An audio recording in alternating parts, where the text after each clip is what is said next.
трябва да тръгвам за Русия. Добре. Айде. Айде.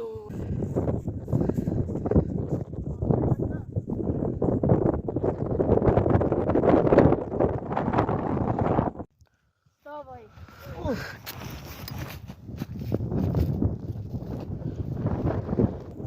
Бигеур, ставай! Умите се! Я го дигни. Айде сега, кажи, за кой биш момчето? Той ми уби моите овце. За кой му бил си? За лична прехрана и за платя данъка с тяхната вълна. Павло, за кой не му уби? Защото той Оня ще тръгна ти да ме бяга. дърпаше ти уре. А то се тръгна да ме гони, бе. Ти ме познаваш ли, ба? Не.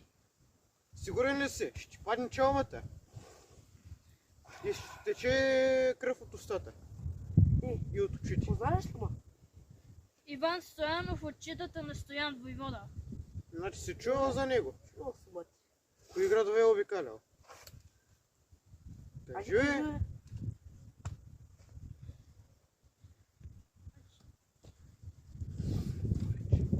Ловеч, Копривчица и Елена.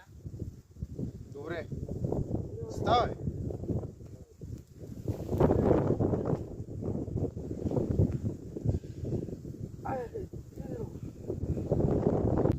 Готов ли си? Готов съм. Добре.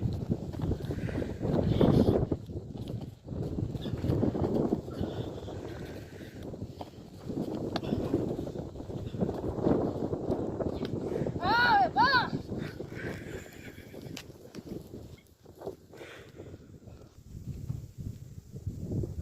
Петре, дай пистов.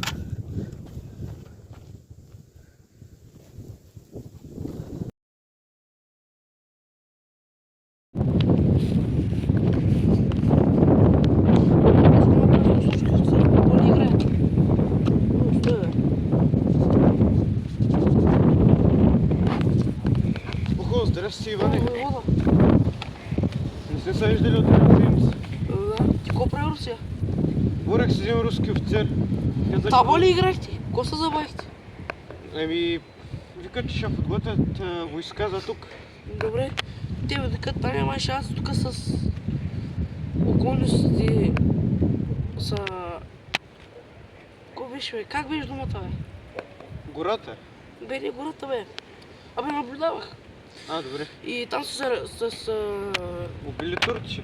Турци докато маниеш. Едно момче го гонеше един мълник. За колко го е гонил? Защото му крадна овцете. За кой е краднал? Да, мисля, че се сещаш за кой точно Петър, говориш. Петър. Да, Петър, аз го бях подкупил, за да ми каже къде е един турчин и аз го убих, то ние двамата го убихме. Да, сетих се. И те, нали, код беше, как беше. И ходихме, набил го с една пръчка, т.е. много фанахме го, питахме го, знай ма, тебе да знай. И... Чай, чудото вече. Такова гората, нещо много се отваряше. И че се бихме, по-накрая, като падна на земята, писка Петър даде ми пиштов и го гръмна. Добре. Продавам тази сега.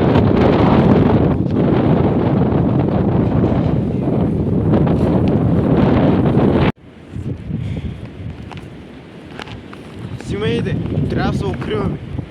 Но няма, още някакви хора, някакви черкизови човек.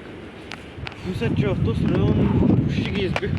Почти, ние чакаме да гледаме малко тук, да взем да изкучи някой. И като го ловим, предавам да се укрива в някоя къща на Петър. Моя в къща на Петър. Аз го знам къде живее. Той живее там, как на Лаира.